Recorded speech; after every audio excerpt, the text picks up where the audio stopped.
ಪರಿಶುದ್ಧವಾದ ನಾಮಕ್ಕೆ ನಾವು ಸ್ತೋತ್ರ ಮತ್ತೊಂದು ಸಾರಿ ನಾವು ಆತನನ್ನು ಸತ್ಯಕ್ಕೆ ತಕ್ಕ ಹಾಗೆ ಆರಾಧಿಸುವ ಹಾಗೆ, ಆತ್ಮದಲ್ಲಿ ಆತನನ್ನು ಆರಾಧಿಸ್ಲಿಕ್ಕಾಗುವ ಹಾಗೆ ಕೊಟ್ಟಂತ ಕೃಪೆಗೋಸ್ಕರವಾಗಿ ದೇವರಿಗೆ ನಾವು ಸ್ತೋತ್ರ. ಅನೇಕ ಸಾರಿ ನಾವು ಈ ಸಮಯವನ್ನು ನಾವು ತಾತ್ಸಾರವಾಗಿ ಕಾಡುವಂತರಾಗಿದ್ದೇವೆ. ಆದರೆ the most important thing in our life, occupation of A believer is to worship the Lord, to remember him for who he is and what he has done. ಅದಕ್ಕಿಂತ ಪ್ರಾಮುಖ್ಯವಾದಂತಹ ಒಂದು ಶ್ರೇಷ್ಠವಾದ ಸಂಗತಿ ಈ ಲೋಕದಲ್ಲಿ ನಮಗೆ ಬೇರೆ ಯಾವುದು ಸಹ ಇಲ್ಲ. Appreciating him, appreciating Christ for who he is and what he has done. ಅದನ್ನು ನಾವು ನೆನೆಸುವಂತ ಆ ಶ್ರೇಷ್ಠವಾದಂಥ ಒಂದು ಭಾಗ್ಯಕ್ಕೆ ದೇವರು ನಡೆಸಿದ್ದಾನೆ. ಅದಕ್ಕಾಗಿ ಆತ್ಮನಾಮಕ್ಕೆ ನಾವು ಸ್ತೋತ್ರ. ನಾವು ಆ ಕಳೆದ ಕೆಲವು ದಿನಗಳಿಂದ we are studying about the life of Elisha. ಎಲೀಷನ ಜೀವಿತದಲ್ಲಿ ಆತನ ಒಂದು ಸೇವೆ, ಆತನ ಒಂದು ಜೀವಿತದಲ್ಲಿ ಆತನ ಸಂಗತಿಗಳನ್ನು ನಾವು ಕಲಿತಾ ಇದ್ದೇವೆ. We were in 2 Kings chapter 3, 3ನೇ ಅಧ್ಯಾಯಕ್ಕೆ ಬರುವಾಗ ನಾವು 3 kings ನಾವು ನೋಡ್ತೇವೆ. ಯಹೂದ್ಯದ ಅರಸನು, ಇಸ್ರಾಯೇಲರ ಅರಸನು, ಅಲ್ಲಿ ಎದೋಮ್ಯರ ಅರಸನು ಎಂಬುದಾಗಿ ನಾವು 3 ಅರಸಗಳನ್ನು ನೋಡ್ತೇವೆ. ನಂತರ ಮೋವಾಬ್ಯರ ಅರಸನ ವಿರುದ್ಧವಾಗಿ ಇವರೆಲ್ಲರೂ ಸಹ ಹೊರಡುವಂತರಾಗಿದ್ದಾರೆ. The king of Judah is a godly king.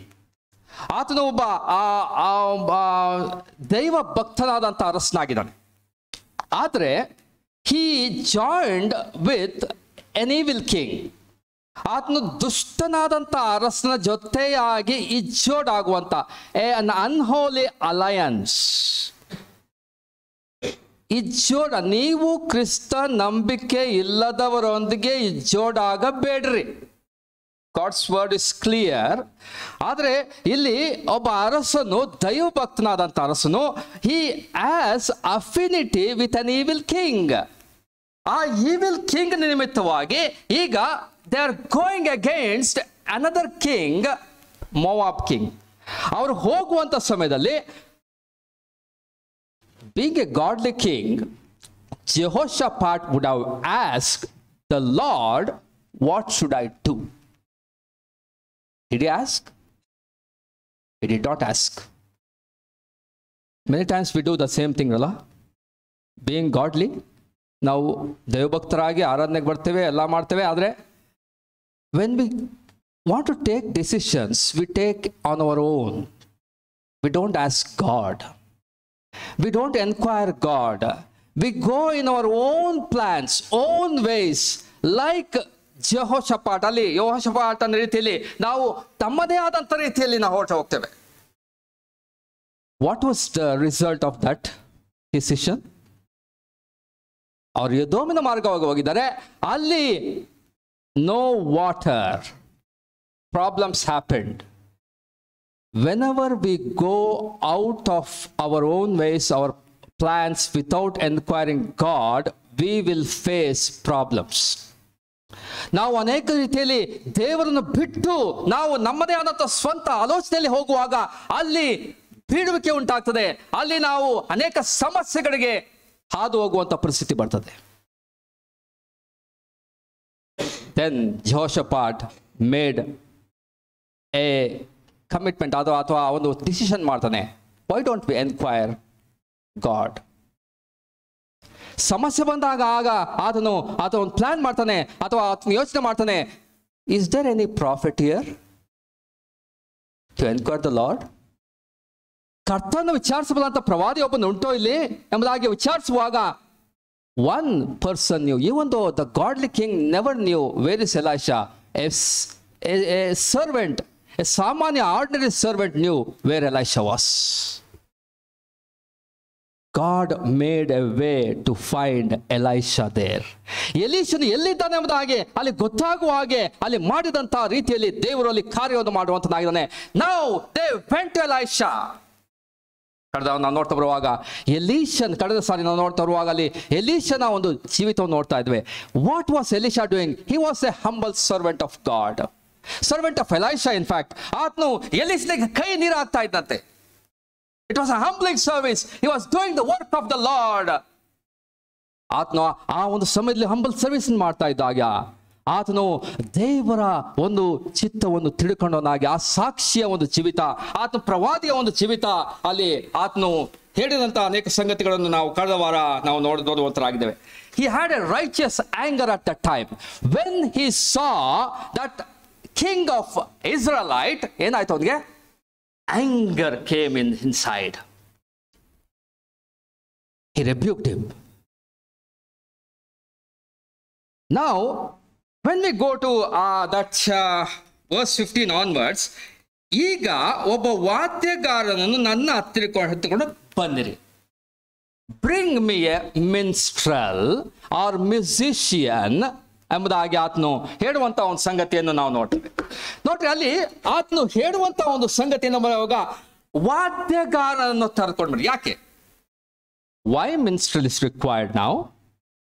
ನಾವು ಮಿನಿಸ್ಟ್ರಲ್ ಯಾಕೆ ರಿಕ್ವೈರ್ಡ್ ಅಥವಾ ಮ್ಯೂಸಿಷಿಯನ್ ಎಂಬುದಾಗಿರುವಾಗ ನಾವು if we go to 1 Samuel chapter 16, 1 Samuel 16ನೇ ಅಧ್ಯಾಯಕ್ಕೆ ನಾವು ಹೋದ್ರೆ, ದೇವರು ಸೌಲನನ್ನು ಆತನು ಅರಸನಾಗಿ ಮಾಡ್ತಾನೆ. ದೇವರು ಸೌಲನನ್ನು ಅರಸನಾಗಿ ಮಾಡಿದ ಮೇಲೆ ಆತನು ತನ್ನ ಇಷ್ಟ ಬಂದ ಹಾಗೆ ಆತನು ಜೀವಿಸಿ ದೇವರಿಗೆ ಅವಿಧೇಯನಾದಂತಹ ಒಂದು ಸಂಗತಿ ಬರುವಾಗ God said, I have removed you. ನಿನ್ನನ್ನು ಆ ಒಂದು ಅರಸದಿಂದ ತೊಳ್ಬಿಟ್ಟಿದೆ. ಆಗ ಅಲ್ಲಿ ದಾವೀದನನ್ನು ಅಭಿಷೇಕಿಸುವಂತ ಒಂದು ಸಂಗತಿಯನ್ನು ನಾವು 16ನೇ ಅಧ್ಯಾಯದಲ್ಲಿ ನೋಡುವಂತರಾಗಿದ್ದೇವೆ. ಆಗ 14ನೇ ವರ್ಷ ನೋಡ್ರಿ, ಯೆಹೋವನ ಆತ್ಮ ಏನಂತೆ ಸೌಲನನ್ನು ಬಿಟ್ಟು ಹೊರಟೋಯ್ತಂತೆ. ಯೆಹೋವನ ಆತ್ಮ ಬಿಟ್ಟು ಹೋಯ್ತು. ಯೆಹೋವನು ಕಳುಹಿಸಿದಂತ ದುರಾತ್ಮ ಅಲ್ಲಿ ಅವನನ್ನು ಪೀಡಿಸ್ತಾ ಇತ್ತಂತೆ. ಆಗ ಅವನ ಸೇವಕರು ಏನಂತಾರೆ? Bring a musician, minstrel. ಅಲ್ಲಿ ಯಾರು ಅಲ್ಲಿ ಆ ಕಿನ್ನರಿ ಬಾರಿಸಲು ನಿಪುಣಾದ ಒಬ್ಬನನ್ನು ಹುಡುಕಿ ತರ್ತೇವೆ. ಆ ಯೆಹೋವನಿಂದ ದುರಾತ್ಮ ಬರುವಾಗ ಅವನು ಬಾರಿಸಿದರೆ ಏನಂತೆ ಉಪಶಮನ ಆಗ್ತದೆ. So why ministrel is required? ಅಲ್ಲಿ ಉಪಶಮನವಾಗುವುದಕ್ಕಾಗಿ, ಅಥವಾ soothing ministry, refreshing ministry for the disturbed spirit. ಸೌಲನಿಗೆ ದುರಾತ್ಮದಿಂದ ಪೀಡನೆ ಉಂಟಾಗುವಾಗ, ದೇವರ ಆತ್ಮ ಇಲ್ಲದಂತ ಒಂದು ಸ್ಥಿತಿ ಬರುವಾಗ ಆತನಿಗೆ ಬೇಕಾದಂತ ಆ ವಾದ್ಯಗಾರನು ನಿಪುಣನಾದಂತ ದಾವೀದನನ್ನು ಕರ್ಕೊಂಡು ಬರ್ತಾರೆ. ಯಾವಾಗ ಆತನು ಕಿನ್ನರಿ ಬಾರಿಸ್ತಾನೆ, 23ನೇ ವಚನ, ದಾವೀದನು ಕಿನ್ನರಿಯನ್ನು ಬಾರಿಸ್ತಾನೆ, ಆಗ ದುರಾತ್ಮ ಹೋಗಿ ಅವನು ಉಪಶಮನ ಹೊಂದಿ ಚೆನ್ನಾಗಿರ್ತಾನಂತೆ. It was well with him. Now Elisha is in a disturbed spirit now. ಎಲೀಷನು ಬಹಳವಾದಂತ ಕುಗ್ಗಿದಂತಹ ಸ್ಥಿತಿಯಲ್ಲಿ ಆತನ ಇದ್ದಾನೆ. ಬಹಳ ರೀತಿ ಕಸಿವಿಸಿಕೊಂಡಂತ ಅವನು ಯಾಕೆ? ಈ seeing an unholy alliance there. Unholy alliance ಆತನು ಮಾಡ್ತಾ ಇದ್ದಾನೆ. ಅನ್ಹೋಲಿ ಅಲಯನ್ಸ್ ರೀತಿಯಲ್ಲಿ ಆ ಒಂದು ಈ ಜೋರಾದಂತ ಒಂದು ಸಂಗತಿ ಉಂಟು. ಈ seeing a evil king there. ಆತ ಹೃದಯ ಕುದಿಯುವಂತ ಒಂದು ಸಂಗತಿ, ಕರಕರೆಗೊಂಡಂತ ಒಂದು ಸಂಗತಿ. Now, there is no connection or in tune with God. ದೇವರ ಜೊತೆಯಲ್ಲಿ ಆ ಟ್ಯೂನ್ ಆಗುವಂತ ಆ communion was broken. Now, he is not getting the word from the Lord. There is no divine direction. He needs minstrel. Musician ಅವಶ್ಯಕತೆ ಉಂಟಾಯಿತು. Next ಸಾರಿ ನಮ್ಮ ಜೀವಿತಗಳಲ್ಲಿ when we go through difficult situations, when we go to different problems of life, discouragements, ನಮ್ಮ ಹೃದಯ ಒಂದು ರೀತಿಯಲ್ಲಿ ಏನೋ ಬೇಸರ, ಏನೋ ಒಂದು ರೀತಿಯಲ್ಲಿ ಒಳಗಡೆ ಒಂದು ರೀತಿಯ ಕುಗ್ಗಿ ಹೋದಂಥ ಮನಸ್ಸು, ಭಾರವಾದಂಥ ಮನಸ್ಸು, ಬೇಸರವಾದಂಥ ಮನಸ್ಸು. ಯಾಕೆ ಹೀಗೆ ಆಗ್ತಾ ಉಂಟು? ಯಾಕೆ ಈ ರೀತಿಯಾದಂಥ ಒಂದು ಸ್ಥಿತಿ ಉಂಟು? ನನಗೆ ಯಾಕೆ ಈ ರೀತಿಯಾಗಿ ಬರ್ತಾ ಉಂಟು? ಒಂದು ರೀತಿಯಲ್ಲಿ ಶಾಂತವಿಲ್ಲದಂಥ ಒಂದು ಮನಸ್ಸು ಅಲ್ಲಿ ಬರುವಾಗ, there is lack of communion with God at the time. Maybe because of some sin things in our life, sinful things in our life, ಆ ಒಂದು ಪಾಪದ ಸ್ವಭಾವ ಸಂಗತಿಗಳು ನಮ್ಮ ಜೀವಿತವಿರುವಾಗ, there is something that we need to correct before God.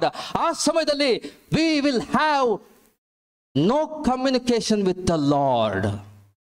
Communion is broken. ಒಬ್ಬ ವಿಶ್ವಾಸಿಯ ಜೀವಿತದಲ್ಲಿ relationship will never be broken, but communion can be broken. ಯೇಸು ಸ್ವಾಮಿಯನ್ನು ನಂಬಿದಂಥ ಪ್ರತಿಯೊಬ್ಬ ವಿಶ್ವಾಸಿ, ಒಂದು ವೇಳೆ ಯೇಸು ಸ್ವಾಮಿಯನ್ನು ನಾನು ಒಡೆಯನು ರಕ್ಷಕನು ಎಂಬುದಾಗಿ ನಿಜವಾಗಿ ಅಂಗೀಕರಿಸಿಕೊಂಡಂಥ ಯಾವುದೇ ಒಬ್ಬ ವ್ಯಕ್ತಿಯ ಜೀವಿತದಲ್ಲಿ we have a relationship with God. ದೇವರೊಂದಿಗೆ ಸಂಬಂಧ ಉಂಟು. ನಾನು ದೇವರು, ಮಕ್ಕಳು ಮತ್ತು ತಂದೆಯ ಸಂಬಂಧ, it will never go away. That relationship will never go away. ಅನೇಕ ಸಾರಿ ನಾವು ಪಾಪದಲ್ಲಿ ಬಿದ್ದಾಗ್ಯೂ ಸಹ, ಅನೇಕ ರೀತಿಯಲ್ಲಿ ನಾವು ತಪ್ಪಿ ಹೋದಾಗ್ಯೂ ಕೂಡ, that relationship once establish will never go away. ಆದರೆ ವೆನ್ ವಿ ಸಿನ್, ನಾವು ಪಾಪದಲ್ಲಿ ಬಿದ್ದಾಗ ನಮ್ಮಲ್ಲಿ ಏನೋ ಒಂದು ಸರಿಯಾದಂಥ ಸ್ಥಿತಿ, ದೇವರಿಗೆ ಮೆಚ್ಚುಗೆ ಆದಂಥ ಸಂಗತಿಗಳು ನಮ್ಮ ಜೀವಿತದಲ್ಲಿ ಇಲ್ಲದೇ ಇದ್ದಾಗ, ಅವರ್ ಕಮ್ಯೂನಿಯನ್ ಇಸ್ ಬ್ರೋಕನ್. ಅನ್ಯೂನತೆ ಕಡಿದು ಹೋಗ್ತದೆ. Will not have peace of God. ನಮಗೆ ನಿಜವಾದಂಥ ಸಮಾಧಾನ ಇರುವುದಿಲ್ಲ, ನಮಗೆ ನಿಜವಾದಂಥ ದೇವರೊಟ್ಟಿಗೆ ಅನ್ಯೂನತೆ ಇರುವುದಿಲ್ಲ. ಏನೋ ಒಂದು ರೀತಿಯಲ್ಲಿ ಕಳ್ಕೊಂಡಂಥ ರೀತಿಯಲ್ಲಿ ಇರ್ತದೆ. ರಕ್ಷಣೆ ಕಳೆದು ಹೋಗುವುದಿಲ್ಲ, ಆದರೆ ಸಮಾಧಾನ ಇಲ್ಲದಂಥ ಸ್ಥಿತಿಯಲ್ಲಿ ನಾವು ಜೀವಿಸ್ತಾ ಇರ್ತೇವೆ. Until we restore that communion, we will not have peace of God. ಆ ನಿಜವಾದಂಥ ದೇವರ ಶಾಂತಿ, ಆ ನಿಜವಾದಂಥ ಆ ಅನ್ಯೋನ್ಯತೆ, ಆ ನಿಜವಾದಂಥ ದೇವರ ಸ್ವರವನ್ನು ಕೇಳುವಂಥ ಒಂದು ಸಂಗತಿ ನಮ್ಮ ಜೀವಿತದಲ್ಲಿ ಅನೇಕ ಸಾರಿ ಇರುವುದಿಲ್ಲ. ಯಾಕೆ? Communion is broken.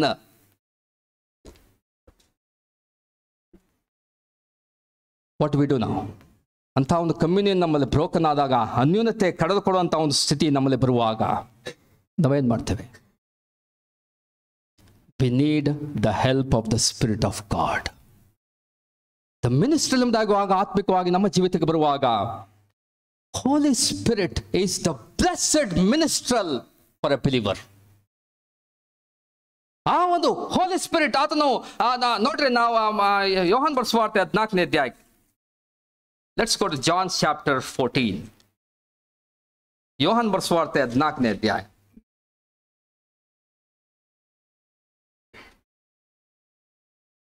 ಇಲ್ಲಿ 14ನೇ ಅಧ್ಯಾಯದಲ್ಲಿ ಕಥಾನಂತ ಯೇಸು ಕ್ರಿಸ್ತನು ಆತನು ಹೊರಟು ಹೋಗುವಂತ ಸಮಯ ಬಂದಿದೆ. Is living. ಆತನು ಹೊರಟು ಹೋಗುವಂತ ಒಂದು ಸಮಯ ಬಂದುವಾಗ ಶಿಷ್ಯರಿಗೆ ಬಹಳವಾದಂತಹ ಯೋಚನೆ, ಕಳವಳ. ಅಯ್ಯೋ, ನಾವೇನ್ ಮಾಡ್ತೇವೆ ಮುಂದೆ? ಯೇಸು ಸ್ವಾಮಿ ಹೊರಟು ಹೋದ್ರೆ ನಮ್ಮ ಗತಿ ಏನು? How do we live? ಸ್ವಾಮಿ ಹೇಳ್ತಾನೆ 14ನೇ ಅಧ್ಯಾಯ 1ನೇ ವಚನ, ನಿಮ್ಮ ಹೃದಯವು ಕಳವಳಗೊಳ್ಳದೆ ಇರಲಿ. Do not be troubled in our heart. ನಾನು ಹೋಗುತ್ತೇನೆ, ನಾನು ತಿರುಗಿ ಬರ್ತೇನೆ. ಆಮೇಲೆ ಆತನ ಹೇಳುವಂತ ಒಂದು ಸಂಗತಿ 12ನೇ ವಚನ ತಿರುಗಿ ಆತನ ಹೇಳ್ತಾನೆ, ನಾನು ತಂದೆಯ ಬಳಿಗೆ ಹೋಗುತ್ತೇನೆ. ವರ್ಸ್ 16, 14ನೇ ವಚನ ಬರುವಾಗ, ಆಗ ನಾನು ತಂದೆಯನ್ನು ಕೇಳಿಕೊಡನು, ಆತನು ನಿಮಗೆ ಬೇರೊಬ್ಬ ಸಹಾಯಕನನ್ನು, ನಿಮ್ಮಲ್ಲಿ ಸಹಾಯಕನು ನಿಮ್ಮ ಸಂಗಡ ಇರುವುದಕ್ಕೆ ಆತ ಕೊಡುತ್ತಾನಂತೆ. The word is comforter, helper, paraclete. Paraclete means one who comes alongside. ನಮ್ಮ ಜೊತೆಯಲ್ಲಿ ಬರುವಂತವನೊಬ್ಬನು, ಎಲ್ಲದಕ್ಕೂ ಹೆಲ್ಪ್ ಆಗಿ. Elisha was needing a minstrel to get back to be in communion with God. We have the Spirit of God. ಹಳೆ ಒಡಂಬಡಿಕೆಯಲ್ಲಿ ದೇವರಾತ್ಮನ ಬರ್ತಾ ಇದ್ನ ಹೋಗ್ತಾ ಇದ್ನ, ಆ ರೀತಿ ಇಲ್ಲ ಈಗ. Now the Spirit of God indwells in us. ಆತನು ನಮ್ಮೊಳಗೆ ಆತನು ವಾಸ ಮಾಡುವಂತನಾಗಿದ್ದಾನೆ. 17ನೇ ವಚನ ನೋಡ್ತೇವೆ, ನೀವು ಆತನ ಬಳಿ ಹೇಗಂದ್ರೆ ನಿಮ್ಮ ಬಳಿಯಲ್ಲಿ ಆತನು ವಾಸ ಮಾಡ್ತಾನಂತೆ. He dwells within you. Never in the Old Testament Holy Spirit indwelt in a person. ಈಗ ಯೇಸು ಸ್ವಾಮಿ ಆತ ಹೇಳ್ತಾನೆ, ನಾನು ಹೊರಟೋಗ್ತೇನೆ, I am going away, but I am sending you the helper, the comforter to be with you always. No matter what, 24/7, 365 days, always he will be with us. He is a comforter, he is a helper. ಎಂಥ ಒಂದು discouragement ನಾವು ದಾಟಿ ಹೋಗ್ತಾ ಇದ್ರು ಕೂಡ, ಎಂಥ ಒಂದು ಪರಿಸ್ಥಿತಿಗಳಲ್ಲಿ ನಾನು ದಾಟಿ ಹೋಗ್ತಾ ಇದ್ದೀವಿ ಕೂಡ, we have the Spirit of God in us who encourages us, who helps us in our infirmities. ಪವಿತ್ರಾತ್ಮನು ತಾನೇ ನಮ್ಮ ಶಕ್ತಿಯನ್ನು ನೋಡಿ ಆತ ಸಹಾಯ ಮಾಡುತ್ತಾನೆ. ನಾವು ತಕ್ಕ ಪ್ರಕಾರ ಏನು ಬೇಡಿಕೊಳ್ಳಬೇಕು ನಮಗೆ ಗೊತ್ತಿಲ್ಲದ ರೀತಿಯಲ್ಲಿ ಇರುವಾಗ ಆತನೇ ಮಾತಿಲ್ಲದಂತ ನರಳಾಟದಿಂದ ನಮಗೋಸ್ಕರವಾಗಿ ಬೇಡಿಕೊಳ್ತಾನೆ. He is there for us as a helper, as a comforter. What a blessed minister we have. ಎಂಥ ಶ್ರೇಷ್ಠವಾದಂಥ ವಾದ್ಯಗಾರನು ನಮ್ಮ ಜೊತೆಯಲ್ಲಿದ್ದಾನಲ್ವೋ. ಆತನು ನಮಗೆ ಆತ ಸಹಾಯಕನಾಗಿ ನಡೆಸುವಂತ ಆತನಾಗಿದೆ. ಮುಂದಕ್ಕೆ ಆತ ಹೇಳ್ತಾರೆ, ಯೋಹಾನ ಬರೆಸುವಾರ್ತೆ 14:26 ವಚನದಲ್ಲಿ, once again says, ಆ ಸಹಾಯಕನು ಅಂದ್ರೆ ನನ್ನ ಹೆಸರಲ್ಲಿ ತಂದೆಯು ಕಳಿಸಿಕೊಡುವ ಪವಿತ್ರಾತ್ಮನೇ ನಿಮಗೆ ಎಲ್ಲವನ್ನು ಉಪದೇಶಿಸ್ತಾನಂತೆ. He teaches you all things and bring you to remembrance. ಯೇಸು ಸ್ವಾಮಿ ಏನೆಲ್ಲ ಹೇಳಿದನೋ, ದೇವರ ವಾಕ್ಯವನ್ನು ನಮಗೆ ನೆನಪಿಗೆ ತರುವಂತವನು ಯಾರು ಎಂಬುದಾಗಿ ಹೇಳುವಾಗ ಪವಿತ್ರಾತ್ಮ. See, Holy Spirit will never contradict the word of God. The word of God will never contradict the Holy Spirit. ಇದು ಎರಡು ಜೊತೆಯಾಗಿ ಹೋಗ್ತದೆ. ಅವಾಗ ನಾನು ತಿಳಿಸಿದ್ದನ್ನು ಆತ ತಿಳಿಸ್ತಾನೆ. He will bring you to remembrance everything what I said. ಪ್ರೇರೆ, ನಮ್ಮ ಜೀವಿತಗಳಲ್ಲಿ ಅನೇಕ ಸಾರಿ ನಾವು ಡಿಸ್ಕರೇಜ್ಮೆಂಟ್ ದಾಟಿ ಹೋಗುವಾಗ ಪವಿತ್ರಾತ್ಮನು ನಮಗೆ ಆ ಶಕ್ತಿ ನೋಡಿ ಸಹಾಯ ಮಾಡ್ತಾರೆ. If there is sin in my life, in our life, He will convict us. He will bring you to that consciousness. ನಮಗೆ ನೆನಪಿಗೆ ತರುವ ಹಾಗೆ ಮಾಡುವಂತನಾಗಿದ್ದಾನೆ. ನಾವು ಏನು ತಪ್ಪು ಮಾಡ್ತಾ ಇದ್ದೀವಿ, ಒಂದು ವೇಳೆ ನಾವು ಏನು ಸರಿಪಡಿಸ್ಕೊಳ್ಬೇಕು ಅದನ್ನು ನಮ್ಮ ನೆನಪಿಗೆ ತರುವಂತವನು ಆತ್ಮನಾಗಿದ್ದಾನೆ. ಆ ಪಾಪ ನೀತಿ ನ್ಯಾಯ ತೀರ್ಪು ವಿಚಾರವಾಗಿ ಅರಿವನ್ನು ಹುಟ್ಟಿಸುವಂತ ಆತ್ಮನಾಗಿದ್ದಾನೆ. ಆ ಸಮಯದಲ್ಲಿ we need to confess before God, get right with God and get back to communion with God. ದೇವರೊಂದಿಗೆ ನಾವು ಅನ್ಯೋನ್ಯತೆಯನ್ನು ಸರಿಪಡಿಸ್ಕೊಳ್ಬೇಕು.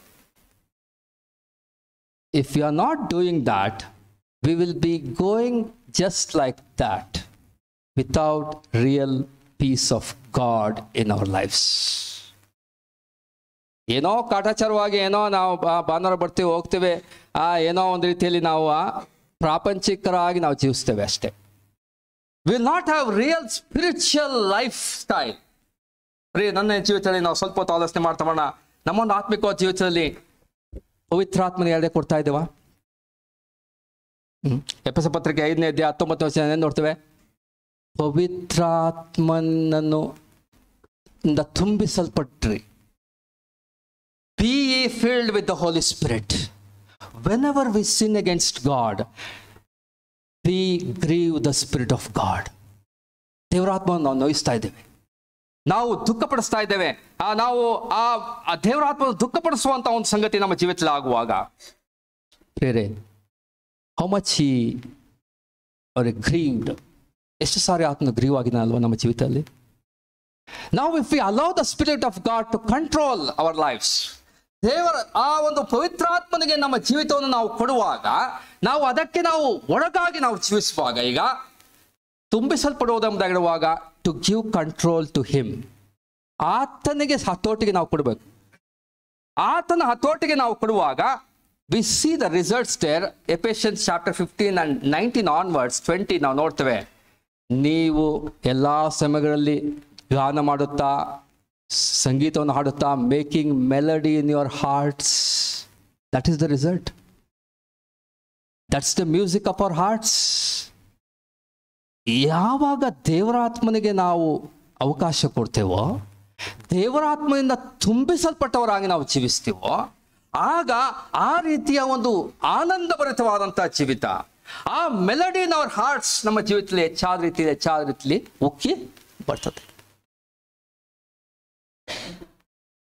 ಅದಕ್ಕೋಸ್ಕರವಾಗಿ ನಾವು whenever we are discouraged, Elisha was in a discourage state, ನಾವು ಡಿಸ್ಟ್ರೆಸ್ಡ್ ಸ್ಟೇಟ್.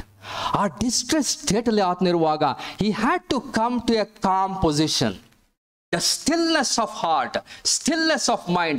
ಆ ಒಂದು ಸ್ತಬ್ಧವಾದಂಥ ಶಾಂತತೆಯ ಒಂದು ಸ್ಥಿತಿಗೆ ಆತನ ಬರಬೇಕಾಗಿತ್ತು. ನನ್ನ ಜೀವಿತದಲ್ಲೂ ಕೂಡ ಅನೇಕ ಸಾರಿ ಇಂಥ ಸಂಗತಿಗಳನ್ನು ದಾಟಿ ಹೋಗುವಾಗ ಆ ಹೃದಯದ ಶಾಂತತೆಯ ಸ್ಥಿತಿಗೆ ನಾವು ಬರಬೇಕು. B still and no that I am god. ನೀವು ಸ್ತಬ್ಧರಾಗಿ ನಾನು ಯಾರು ಎಂಬುದಾಗಿ, ಕೀರ್ತನೆ 46ನೇ ಕೀರ್ತನೆ 10ನೇ ವಚನದಲ್ಲಿ ಬಿಡಿರಿ ನಾ ದೇವರ ಎಂಬುದಾಗಿ ನಾವು ಕನ್ನಡದಲ್ಲಿ ನೋಡ್ತೇವೆ. ಆದರೆ ಇಂಗ್ಲಿಷ್ನಲ್ಲಿ B still and no that I am god. When we have quietness of our souls, of our hearts, we can know Him better. We can know His directions better. ನಾವು ಆತನ ಒಂದು ಸ್ವರವನ್ನು ನಾವು ಕೇಳುವಂತರಾಗಿದ್ದೇವೆ, ನಾವು ಆತನ ಸ್ವರವನ್ನು ಆಲಿಸುವಂತರಾಗಿದ್ದೇವೆ. ಆತನ ಸ್ವರಕ್ಕೆ ಪ್ರಕಾರವಾಗಿ ಅನುಸಾರವಾಗಿ ನಡೆಯುವುದಕ್ಕೆ ಸಹಾಯಕವಾಗ್ತದೆ. ಅಬ್ರಾಮನ ಜೀವಿತದಲ್ಲಿ ಒಂದು ವೇಳೆ ನೀವು ನೋಡುವಾಗ ದೇವರು ಅಬ್ರಾಮನನ್ನು ಆತನು ಕರೀತಾನೆ. 12ನೇ ಅಧ್ಯಾಯದಲ್ಲಿ ಆತನು ಹಿ ಕಾಲ್ಸ್, ಆತನು ಕರೆದಾಗ ಆತನು 12ನೇ ಅಧ್ಯಾಯ 9ನೇ ವಚನ ನೋಡುತ್ತರಾಗಿದ್ದೇವೆ. ಅಲ್ಲಿ ದೇವರು ಆತನು ಯಾವಾಗ ಆತನು ಕರೆದು ಊರ್ ಪಟ್ಟಣದಿಂದ ಆತನು ಕಾನಾನ್ ದೇಶಕ್ಕೆ ಬರ್ತಾನೋ, ಗಾಡ್ ಸ್ಪೋಕ್ ಟು ಹಿಮ್. ಹೌದಾ? ದೇವರು ಅಬ್ರಾಮನ ಜೊತೆಯಲ್ಲಿ ಮಾತನಾಡ್ತಾರೆ. ಈ ಸ್ಪೋಕ್ ದೇ, ನಾನು ನಿನಗೆ ಈ ದೇಶವನ್ನೆಲ್ಲ ನಾನು ಕೊಡ್ತೇನೆ ಎಂಬುದಾಗಿ ಆತನು ವಾಗ್ದಾನವನ್ನು ಆತನ ಸ್ಪಷ್ಟವಾಗಿ ಆತನು ಮಾಡಿ ಮಾತನಾಡ್ತಾನೆ. ಅಬ್ರಾಮ್ ಅಲ್ಲಿ ಆರಾಧಿಸುವಂತನಾಗಿದ್ದಾನೆ. ಮುಂದೆ he went ahead of God. ಅದೇ 15ನೇ ಅಧ್ಯಾಯಕ್ಕೆ ಮುಂದೆ ಬರುವಾಗ ನೋಡ್ತೇವೆ, he went to Egypt. ಐಗುಪ್ತ ದೇಶಕ್ಕೆ ಹೋಗ್ತಾನೆ. ಐಗುಪ್ತ ದೇಶದಲ್ಲಿ ಸ್ವಂತ ಹೆಂಡತಿಯನ್ನು ತಂಗಿ ಎಂಬುದಾಗಿ ಆತನು ಹೇಳ್ತಾನೆ. he told lies there. There was many problem there. The one step it took to Egypt had many consequences in his life. You know that? One step to Egypt. ಲೋಟನ ಜೀವಿತದಲ್ಲಿ ಬದಲಾವಣೆ ಆಯಿತು. ಈಜಿಪ್ಟಿನಿಂದ ಒಂದು ದಾಸಿ ಬರುವಂಥ ಸಂಗತಿ, ಹಾಗಳು ಮುಂದೆ ಬರುವಂಥ ಸಂಗತಿಗಳನ್ನು ನೋಡ್ತೇವೆ. Many consequences happen because of that decision he took, went to Egypt. ಲೋಟನಿಗೆ ಆಶೆ ಪ್ರಾರಂಭವಾಗಿದೆ. ಹೇಗೆ? ಐಗುಪ್ತದ ಆಶೆ, ಐಗುಪ್ತದ ಸರ್ವೈಶ್ವರ್ಯ, ಆ ಎಲ್ಲ ಸಂಗತಿ ನೋಡುವಾಗ ಅವನ ಜೊತೆಯಲ್ಲಿ ನಾನ್ಯಾಕೆ ಈ ರೀತಿಯಾಗಿ ಆಗಬಾರ್ದು? ಐಗುಪ್ತದಲ್ಲಿ ಅನೇಕ ಐಶ್ವರ್ಯ ಉಂಟು, ನಾನು ಸಹ ಆ ರೀತಿ ಆಗ್ಬೇಕಲ್ವೋ ಎಂಬಂತ ಒಂದು ಆಸೆ ಹುಟ್ಟಿದ್ದೆ. Went to Egypt because of him. They both went to Egypt.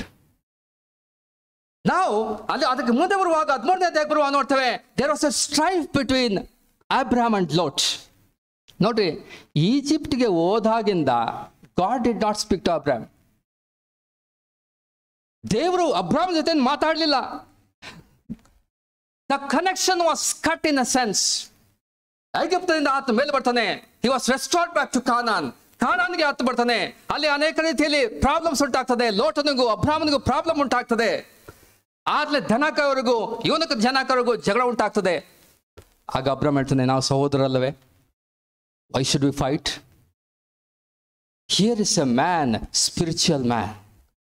ಲೋಟನು ಆತನು ಆ ಕಣ್ಣೆತ್ತಿ ನೋಡಿ ಆತನು ಸೊದೋಮ್ ಗೊಮೋರ ಪಟ್ಟಣವನ್ನು ಆತ ಆರಿಸ್ಕೊಳ್ತಾನೆ. Went in Egypt way. ಯಾವುದು ಕಣ್ಣಿಗೆ ಚೆನ್ನಾಗಿ ಕಾಣ್ತದೋ ಅದಕ್ಕೆ ಹೋಗಿ carnality that he had in mind. But Abram was a spiritual man.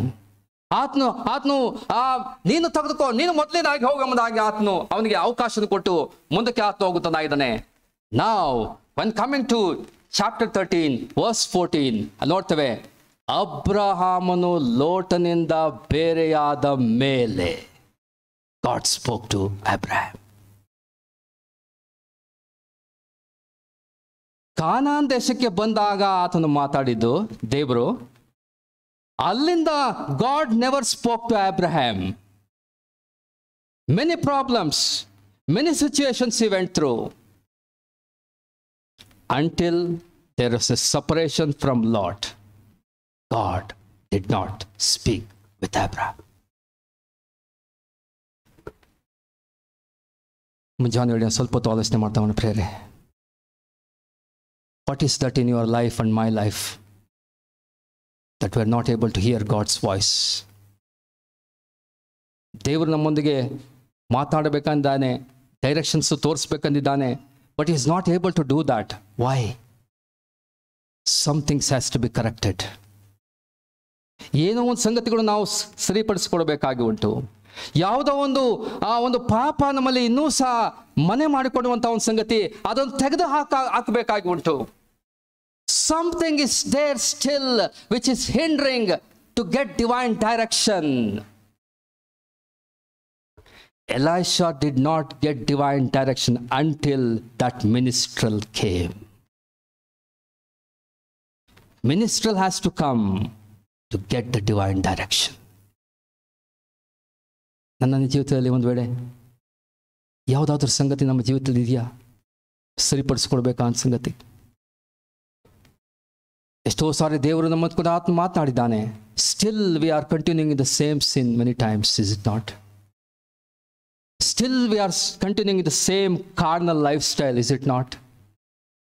Still we are engaging in those kind of things which God hates, God is displeased with.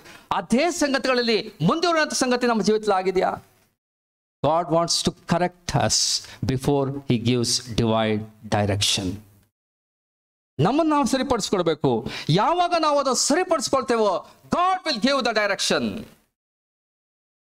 Many times we are wondering, why is God not answering my prayer? Why is not God directing us?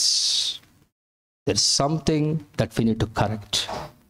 ನಾವು ಸರಿಪಡಿಸ್ಕೊಳ್ಬೇಕಾದ ಸಂಗತಿ ಅಂತೂ ಅದಕ್ಕೋಸ್ಕರವಾಗಿ ದೇವರು ಅಲ್ಲಿ ಆ ಮಾರ್ಗವನ್ನು ತೋರಿಸದೇ ಇರುವಂತ ಒಂದು ಸಂಗತಿ ಉಂಟಾಗ್ತದೆ. ಅದೇ ವಚನಕ್ಕೆ ಬರುವಾಗ ಅಲ್ಲಿ ಅದೇ ವಚನದಲ್ಲಿ ನಾವು ನೋಡುವಾಗ we see the hand of the Lord. ಯಾವಾಗ ministerial ಬರ್ತಾನೋ, the hand of God came upon Elijah. ನೋಡ್ರಿ ಅಲ್ಲಿ ಹೇಳುವಂತ ಒಂದು ಮಾತು ನೋಡ್ರಿ, ಯಾವಾಗ ವಾದ್ಯಗಾರನು ಅಲ್ಲಿ ಆತನು ಬಂದನು, ಎಲೀಷನಲ್ಲಿ ಯೆಹೋವನ ಬಲ ಬರ್ತಾ ಇತ್ತಂತೆ. ಇಂಗ್ಲಿಷ್ ನೋಡ್ತೇವೆ, the hand of the Lord came upon Elisha. What is this hand? No, hand of the Lord ಎಂಬುದಾಗಿರುವಾಗ we see several things in the scripture. Now we see hand of God in creation. ಸೃಷ್ಟಿಯ ಸಂಗತಿಗೆ ಬರುವಾಗ ದೇವರ ಕೈ, ನಾವು Psalms 102:25 ಬರುವಾಗ ನೋಡ್ತೇವೆ, ಆತನ ಕೈ ಕೆಲಸ ಅಂತ. ಗಗನ ಮಂಡಲ ಆತನ ಕೈ ಕೆಲಸ, ಹ್ಯಾಂಡಿ ವರ್ಕ್ ಆಫ್ ಗಾಡ್. ಗಗನ ಮಂಡಲವು ಆತನ ಕೈ ಕೆಲಸವನ್ನು ಪ್ರಚುರಪಡಿಸ್ತದೆ. It's a multi hand. ಅದು ಪರಾಕ್ರಮವುಳ್ಳಂತ ಫಲವುಳ್ಳಂತ ಒಂದು ಹಸ್ತ ಎಂಬುದಾಗಿ ನೋಡ್ತೇವೆ. ನಾವು ಯೋಷನ ಪುಸ್ತಕ 4ನೇ ಅಧ್ಯಾಯ 24ನೇ ವಚನದಲ್ಲಿ ಅಲ್ಲಿ ನೋಡುವಂತರಾಗಿದ್ದೇವೆ, ಅದು ಪರಾಕ್ರಮದ ಹಸ್ತ ಎಂಬುದಾಗಿ ನೋಡ್ತೇವೆ. ಯೋಬನ ಪುಸ್ತಕಕ್ಕೆ ಬಂದ್ರೆ 12ನೇ ಅಧ್ಯಾಯ 10ನೇ ವಚನಕ್ಕೆ ನೋಡ್ತೇವೆ, it's A life holding hand. ಅಂದ್ರೆ ಪ್ರತಿಯೊಬ್ಬ ಮನುಷ್ಯನಿಗೂ ಉಸಿರನ್ನು ಕೊಡುವಂತ ಕೈ ಯಾವುದು? ದೇವರ ಕೈ. You and I are living because God is giving breath to us from his hand. That's why we are living. ನಾವು ಯಾಕೆ ಜೀವಿಸ್ತಾ ಇದ್ದೇವೆ ಅಂದ್ರೆ ದೇವರು ನಮಗೆ ಉಸಿರನ್ನು ತನ್ನ ಕೈಯಿಂದ ಕೊಡ್ತಾ ಇದ್ದಾನೆ. ಅದಕ್ಕೋಸ್ಕರವಾಗಿ ಆತನು ಯಾವಾಗ ನಿಲ್ಲಿಸ್ತಾನೋ we are dead, will not live. ಆಮೇಲೆ it's a fashioning hand like a potter. ಆತ ಕುಂಬಾರನೋಪಾದಿಯಲ್ಲಿ ರೂಪಿಸುವಂತ ಕೈ.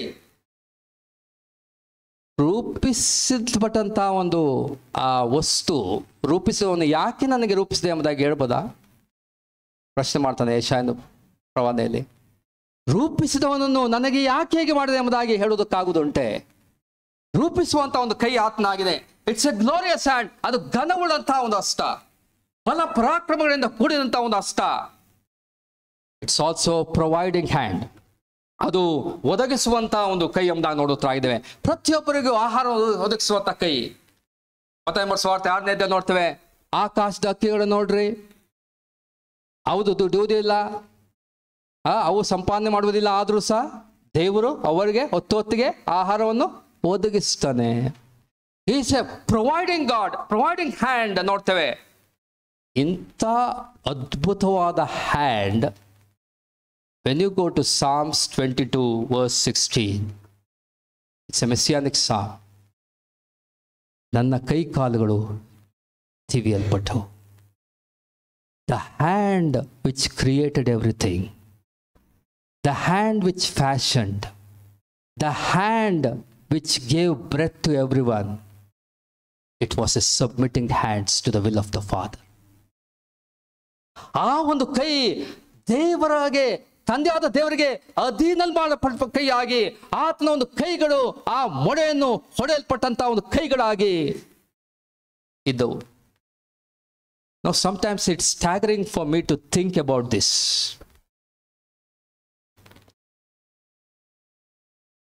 ಆ ಒಂದು ಶಿಲ್ಬೆ ಹತ್ರ a soldier, when he was Roman soldier driving nails to his hand, who was giving breath to that soldier? Can you imagine that? The hand which gives breath to that soldier is being nailed and is still giving the breath to that soldier. He would have stopped that breath. ಆ ಒಂದು ಉಸಿರನ್ನು ಅಲ್ಲೇ ಆತನು ನಿಲ್ಲಿಸಬಹುದಾಗಿತ್ತು. Because in his hand is the breath of every human being. But yet, he did not do that because he loved you and me so much. What love, what mercy, what grace. ನನ್ನ ಕರ್ತನು, ಎಲ್ಲವನ್ನು ಅಧೀನ ಇಟ್ಟುಕೊಂಡಿರುವಂತಹ ಕರ್ತನು, ಆತನ Calvary ಕ್ರೂಜೆಯಲ್ಲಿ he submitted his hands to the will of the Father.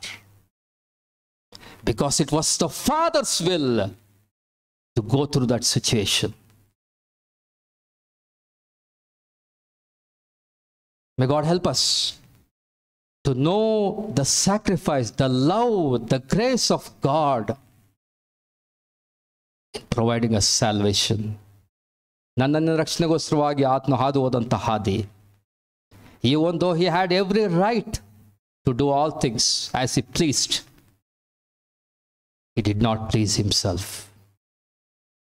ಆತನು ತನ್ನ ಸುಖವನ್ನು ಆತನು ನೋಡಿಕೊಳ್ಳಲಿಲ್ಲ.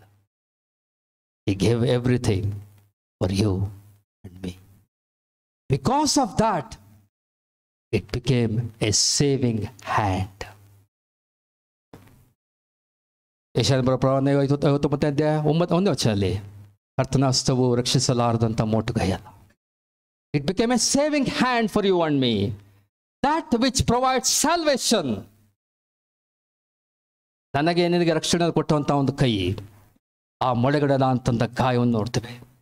Even in eternity, we are going to see that nail prints of our Savior, which reminds of Calvary for eternity. ಆ ಒಂದು nail prints, ಆ ಮೊಳೆಗಡೆದಂಥ ಒಂದು ಗಾಯವನ್ನು ನಾವು ನಿತ್ಯತ್ವಕ್ಕೂ ನಾವು ನೋಡುವತ್ತರಾಗಿದ್ದೇವೆ. ಇಟ್ ರಿಮೈಂಡ್ಸ್, ಅದನ್ನು ನಮಗೆ ಜ್ಞಾಪಕಿಸುವಂತಾಗಿದೆ, ನನ್ನ ರಕ್ಷಕನು ನನಗೋಸ್ಕರವಾಗಿ ಮಾಡಿದಂಥ ಕ್ರೂಜಿಯ ಕಾರ್ಯ. ಮುಂಜಾನೆ ನಾವು ಸ್ವಲ್ಪ ಹೊತ್ತು ಆಲೋಚನೆ ಮಾಡ್ತಾ ಬರೋಣ ಪ್ರಿಯರೇ. ನನ್ನ ರಕ್ಷಣೆಗೋಸ್ಕರವಾಗಿ ಕರ್ತನಾದಂಥ ಯೇಸು ಕ್ರಿಸ್ತನು ಏನೆಲ್ಲ ಆತನು ಹಾದು. ಒಂದು ವೇಳೆ ಈ ಒಂದು ಗುಂಪಿನಲ್ಲಿ ಇನ್ನೂ ಸಹ ರಕ್ಷಣೆ ಹೊಂದಿರುವಂಥ ಪ್ರಿಯರಿದ್ದ ಪಕ್ಷದಲ್ಲಿ, God loves you. ದೇವರು ನಿನ್ನನ್ನು ಪ್ರೀತಿಸುವಂತನಾಗಿದ್ದಾನೆ. He loved you with an everlasting love. He created you. ನಿನ್ನನ್ನು ಆತನು ಸೃಷ್ಟಿಸಿದ್ದಾನೆ. There is no sin that he cannot forgive. No matter what sins you have committed, you can come before him. ಆತನ ಹತ್ತಿರ ನೀವು ಬಂದು, ಸ್ವಾಮಿ ನನ್ನನ್ನು ಕಾಪಾಡು, ನನ್ನನ್ನು ಕ್ಷಮಿಸು ಸ್ವಾಮಿ, ಪಾಪಿಯಾದ ನನ್ನನ್ನು ಕರುಣಿಸು ಸ್ವಾಮಿ ಎಂಬುದಾಗಿ ನೀನು ಆತನನ್ನು ಕೇಳಿಕೊಳ್ಳುವಾಗ, he will forgive your sins. By faith, you can be saved for eternity. ತಿಳಿಸಿತವಾದರೆ ನೆಕ್ಸ್ಟ್ ಸೆಷನಲ್ಲಿ ನಾವು ಸಮಯ ಆಯಿತು, ಮುಂದಿನ ಒಂದು ಸೆಷನಲ್ಲಿ ಇದನ್ನೇ ನಾವು ಮುಂದುವರಿಸುವಂತರಾಗಿದ್ದೇವೆ. ದೇವರು ತಾನೇ ಕೆಲವು ಆಲೋಚನೆಗಳನ್ನು ನಮಗೆ ಆಶೀರ್ವದಿಸಲಿ. ಭಗವಾನ್ ಸಿಂಗ್ ಸಹೋದರು ಪ್ರಾರ್ಥನೆ ನಡೆಸಬೇಕಾಗಿ ಕೇಳ್ಕೊಳ್ತೇನೆ.